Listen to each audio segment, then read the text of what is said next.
Bienvenue pour vivre cet instant des paroles de la vie éternelle avec Marc Joseph. Nous sommes aujourd'hui le 6 avril 2025, 2026.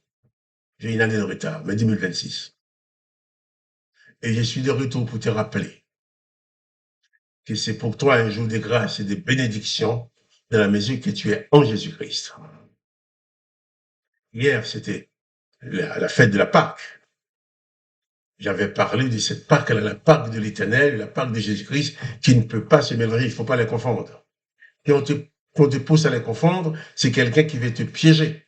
Car tu ne peux en aucun cas marier la Pâque de l'Éternel des armées, la Pâque de Jésus-Christ. La Pâque de Jésus-Christ, c'est la mort et la résurrection du Sauveur pour sauver l'humanité, tous ceux qui veulent croire en lui. La Pâque de l'Éternel des armées, c'est la mort de tous les premiers-nés d'Égypte et beaucoup d'Égyptiens qui sont morts et les soldats de Pharaon engloutis dans la mer pour sauver le fils aîné de l'Éternel des armées, Israël. L'Éternel dit que c'est son fils aîné. Mais Dieu le Père, lui, a envoyé son fils unique. Donc, ne mélangeons pas les choses. Tu ne peux pas servir l'Éternel des armées en même temps que tu sers Jésus-Christ. Si tu veux servir les deux, tu vas te tromper, tu seras toujours dans les nuages en disant tout et son contraire, en faisant tout et son contraire. Choisis si tu veux servir l'Éternel des armées. Servir l'Éternel des armées, c'est ton choix. Servir l'Éternel des armées en exerçant la vengeance, en tuant l'ennemi sans miséricorde. Comme l'Éternel a dit, tu ne jetteras sur aucun regard de pitié. Oui, tu peux choisir de le faire, c'est ton affaire. Mais si tu veux servir Jésus-Christ, servir Dieu le Père de Jésus-Christ, tu dois renoncer aux ordonnances et aux œuvres de l'Éternel pour te confier à Jésus-Christ. Jésus-Christ, lui, il te dit qu'il faut pardonner, qu'il faut aimer. Dans le livre de l'Exode, l'Éternel dit qu'Israël, c'est son premier-né, son fils premier-né. Il n'a pas dit que c'est son fils unique, puisqu'il a d'autres fils. Dans Genèse chapitre 6, il parle des fils de l'Éternel qui sont venus coucher avec les femmes des hommes. Il dit, Israël, son premier-né, qui était en esclavage en Égypte. L'Éternel a manifesté sa puissance en détruisant une grande partie du peuple égyptien, après avoir lui-même piégé Pharaon en lui donnant un cœur endurci. Si le cœur de Pharaon a été endurci, l'Éternel même proclame que c'est lui qui l'a endurci. C'est pas la faute de Pharaon. Et ensuite, comme l'Éternel avait endurci son cœur, l'Éternel utilise cet endurcissement pour dire que c'est la faute de Pharaon. C'est de la faute de Pharaon qu'il va frapper le peuple. Mais Pharaon n'avait aucune responsabilité dans l'endurcissement. L'Éternel a sauvé son fils aîné en piégeant Pharaon, en détruisant les autres. Dieu le Père a envoyé son fils unique sur la terre, Jésus-Christ, pour apporter à l'humanité les paroles de la vie éternelle. Cette vie éternelle de laquelle l'Éternel les armées avait exclu l'humanité. Empêchons-les de vivre éternellement. Jésus-Christ dit que Dieu le Père a tant aimé le monde qu'il a donné son Fils unique, afin que quiconque croit en lui ne périsse point, mais qu'il ait la vie éternelle. Et autant que l'Éternel les avait massacré le peuple pour sauver son Fils, Israël, il a dit son Fils aîné, autant que l'Éternel a massacré pour sauver son Fils, autant que Dieu le Père a envoyé son Fils dans le monde, sachant que les serviteurs de l'Éternel allaient massacrer Jésus-Christ, son Fils, allaient le torturer, le clouer sur une croix, mais il l'a envoyé quand même, parce que c'était le seul moyen d'apporter aux humains la révélation de son existence. Lui qui n'est pas le Dieu de vengeance, le Dieu de la grâce. Et c'est ce que Jésus-Christ a révélé aux humains. C'est pourquoi les serviteurs de l'Éternel l'ont tué. Ils ont menti à Pilate pour faire condamner Jésus. Ils l'ont torturé, ils l'ont tué.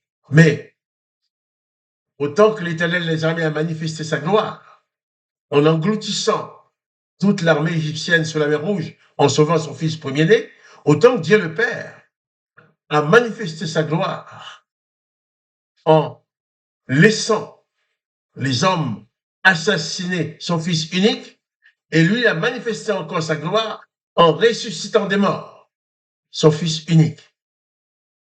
Nous donnons ainsi la possibilité d'espérer aussi la résurrection dans le nom de Jésus-Christ.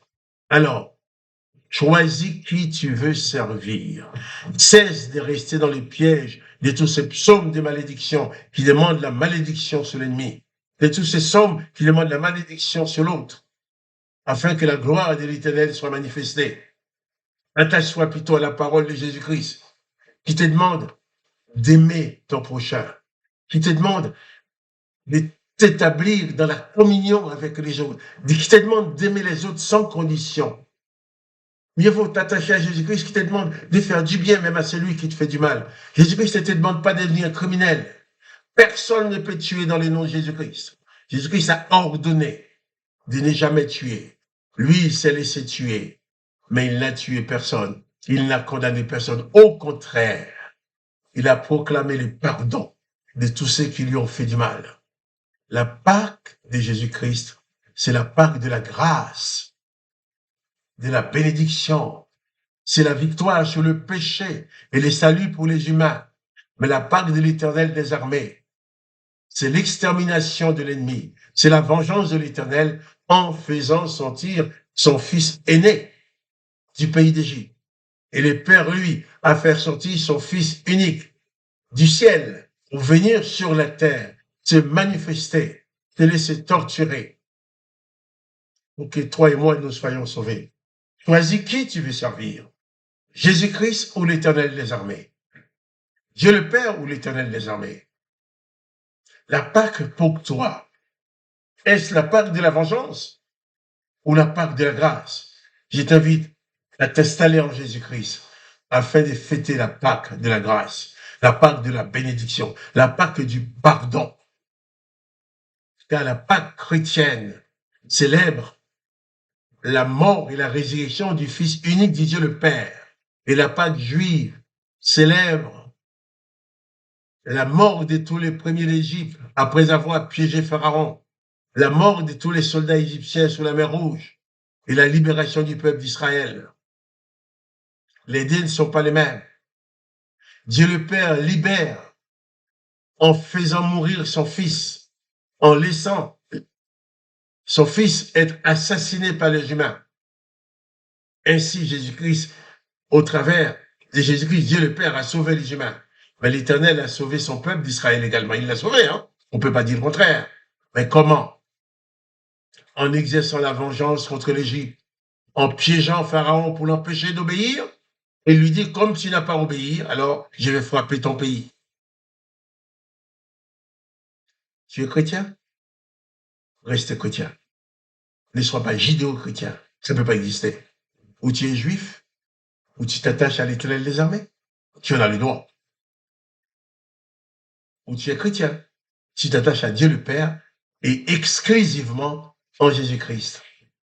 Il y a plein de choses peut-être nous aurons du mal à comprendre, mais nous pouvons comprendre absolument, vu les œuvres de Jésus-Christ et les œuvres de l'Éternel, c'est pas la même chose. Je t'invite, si tu veux, à lire. Je donne des versets bibliques si tu veux les lire pour voir. Par exemple, tu as Exode 4, verset 21, Exode 7, verset 1, verset 3, verset 13, Exode 9, verset 12, Exode 10, verset 1, verset 20, verset 27, Exode 11, verset 10, Exode 14, verset 4. Pour voir comment l'Éternel manifeste sa gloire dans la vengeance, dans le piège, pour sauver son peuple. Et tu vas lire dans l'Évangile, par exemple, dans Jean 3, verset 16, quand Jésus dit, le Père a envoyé son Fils pour que le monde soit sauvé. Dans Luc 23, verset 34, quand Jésus dit, Père, pardonne-leur. Alors, sors du piège que la religion t'a enfoncé pour devenir effectivement libre en Jésus-Christ. N'est pas obligé de reproduire le mal parce que l'Éternel te l'impose. Vous reproduisez tout simplement l'amour de Jésus-Christ. Sois béni. Et je te dis à demain pour les paroles de la vie éternelle.